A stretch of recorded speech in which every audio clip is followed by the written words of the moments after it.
Hi guys, welcome back to my channel. So in this video we'll continue talking about continuity. I have started continuity in my previous videos. You can check out the link to those videos in the playlist. I'll also provide the link to that in the I button, so you could check that out. Okay, so let's continue with this one. So here we're basically talking about the continuity from the right side and the left side. So a function is basically said to be continuous from the right only when, like, at a particular point a, if the limit as x approaches a is equals to the value as x approaches a. So in this case, so for the continuous, we had to check the whole limit exists or not, right? And then check it if it was equals to the value itself. But here we're only checking at a particular instance, so like only from the right. So if it's approaching only from the right, like only from the right side the limit exists and it's equals to that particular value, that means the function is said to be continuous only at the right side. And similarly, it is said to be continuous only from the left side if the left limit matches the value. Okay, so I hope you guys are getting the idea. If it matches the right side, it's said to be continuous from the right side. If it matches the left limit, so it is said to be continuous from the left. Alright, let's try to understand this using an example from the graph. So this graph that we have over here, you guys see. So if I go ahead and say what is the value at f of a, okay, so the value at f of a is basically 2, right? And what if I go ahead and say what is the limit of f of x as x approaches a from the left? Okay, so now we have to approach this value of a from the left. Okay, so if we go ahead and approach this value from the left, so what are we getting? We're getting a value of 0. Okay, and you guys see this 2 and this limit from the left, they do not match up, so that means this function is not continuous from the left. Okay, so not continuous from the left. Now let's go ahead and check for the right side. So if this function is continuous from the right side or not. Okay, so now let's go ahead and write this value. So if you go ahead and approach it from the right, what is it equals to? It is equals to 2. Okay, so it is equals to 2, and since these two values, they match up, this one and this one, they both match up, they're equal to 2, so that means we can say that this function is continuous from the right. Okay, so I hope you guys are getting the point. So like from the left, the value was not equal to that, but the limit was equals to 0, but the value didn't exist. But here from the right side, the value exists and equals to 2, and the limit is also equals to 2. So that means this function is only continuous from the right, but not from the left. Okay. Alright, so here now we have this another question over here. A function f is basically said to be continuous on the interval if it is continuous at every number in the interval. Okay, so by that I mean is, like, for example, you have this graph given over here. Okay, and now I ask you to give me an interval where is this function continuous or not. So what are you going to check? Okay, so you're going to check, like, for example, like here, where is this continuous? So you see, like, all the points, they exist as the limit exists. Okay, you do not see any discontinuity over here, okay, until you meet the point B, right? So at point B you can see clear discontinuity over here because the value is not equals to the limit itself, right?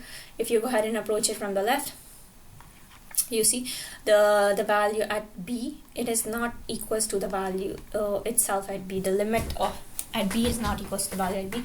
So if I were to ask you for an interval, so what you will write is, like, at the particular point A, it exists, right? It is continuous, but it is continuous until B, but like excluding B. So this is like the sign for excluding B. So this function is continuous. So this is like an interval notation of the continuity. So like this function is continuous from including A but excluding B.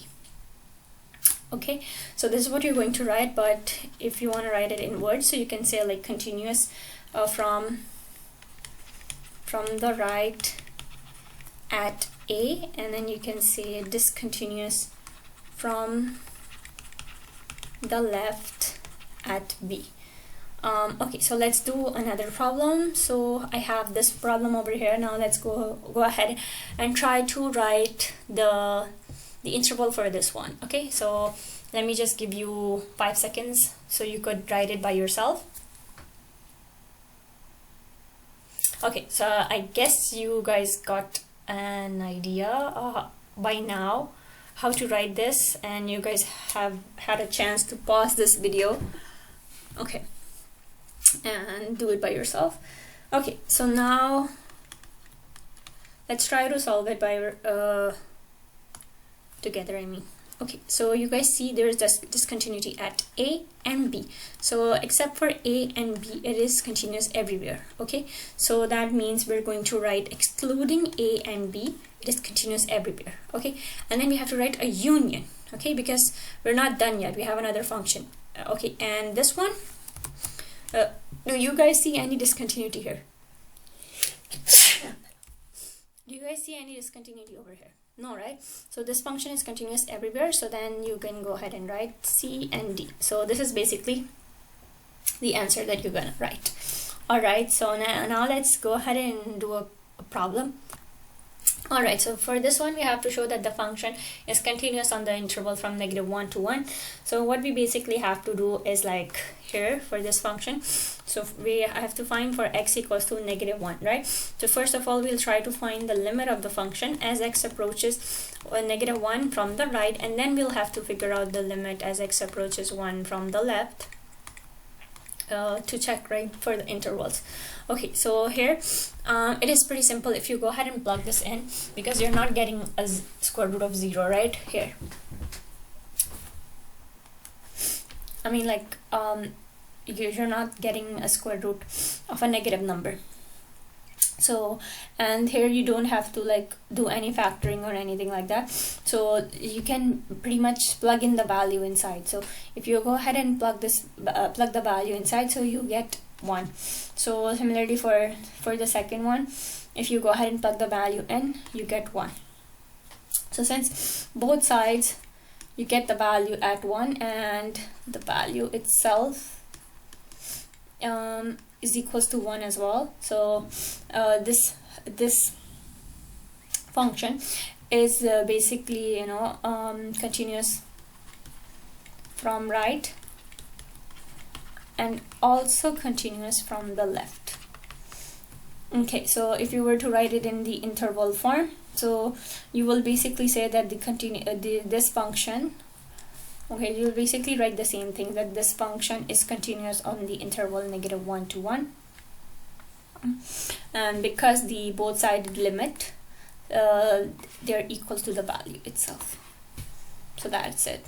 So that was it for this video, and in the next video we'll go ahead and cover like I will basically give you some functions, and you'll have to figure out like for what values of x is function continuous. Okay, so basically you have to give like a domain values and stuff like that. So do check out the playlist for the next video, and I'll see you in the next video. That was it for today's video. Thanks for watching. Bye.